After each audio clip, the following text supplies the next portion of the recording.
آپ رضی اللہ تعالیٰ عنہ کے دو بیٹے میدان بدر میں جاتے ہیں، ایک معاذ اور ایک معوذ، تیسرے کا نام خلاد تھا جن کو عبداللہ بھی کہا جاتا ہے۔ یہ دونوں بیٹے گئے، جناب عبد الرحمن بن عوف کہتے ہیں جب صف بندی شروع ہوئی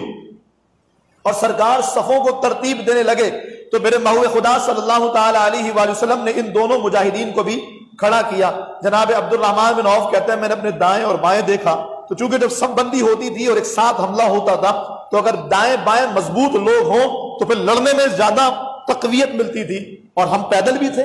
مجاہدین سارے پیدل بھی تھے۔ تو جناب سعد عبد الرحمن بن عوف کہتے ہیں دائیں اور بائیں دو کم سن لڑکے جن کے قد بھی کم تھے اور بالکل نوجوان تھے، وہ دونوں کھڑے ہوئے تھے۔ میں نے سوچا کاش میرے دائیں بائیں کوئی بڑے بھاری بھرکم طاقتور اور قوت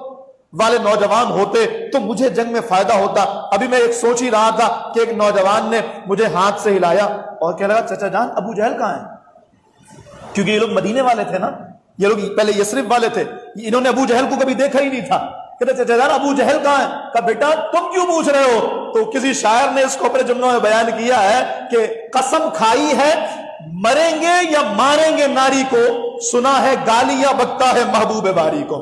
کہا ماں سے وعدہ کر کے آئے ہیں یا تو مر جائیں گے یا مار دیں گے، ماں سے وعدہ کر کے آئے ہیں۔ آج لڑکا ماں کو بتاتا نہیں جا رہا ہوں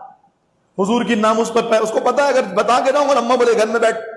تجھے بڑا ڈر لگا پڑا ہے، تجھے یہ احساس اتنے سارے لوگ کیوں نہیں جاتے؟ اللہ تعالیٰ کروڑوں رحمتیں دے ان والدین کی قبروں پر، اور ان کے جیسا جذبہ اللہ تعالیٰ ہمارے گھر والوں کو بھی دے، ہمیں بھی عطا فرمائے۔ چنانچہ فرماتے ہیں میں نے اشارہ کیا وہ اور ابو جہل وہ صفے درست کروا رہا تھا ابو جہل، کہتے بس میں نے یہ کہا ہی ہے، ان دونوں نوجوانوں نے دوڑ لگا دی، اور درمیان میں اللہ آپ کو بدر لے کر کے جائے، درمیان کا جب میدان دیکھے نا خاصا ڈسٹینس ہے، کافی زیادہ بڑا ڈسٹینس تھا دونوں، اور میں نے ایک روایت پڑھی تقریباً آدھا کلومیٹر کا فاصلہ تھا،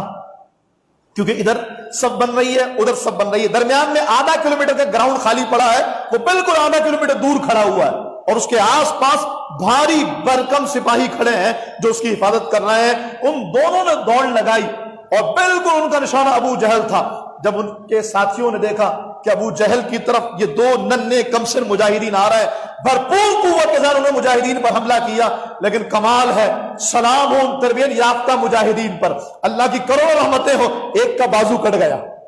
ایک کے بازو پر لگا، لیکن بقیہ ان دونوں نے ان سارے جو گھیرا بنائے کھڑے تھے ان کو تہ تیغ کرتے چلے گئے، اور ابو جہل تک پہنچتے ہی ایسا وار کیا کہ ابو جہل فوراً ہی خاک و خون میں لپٹ گیا،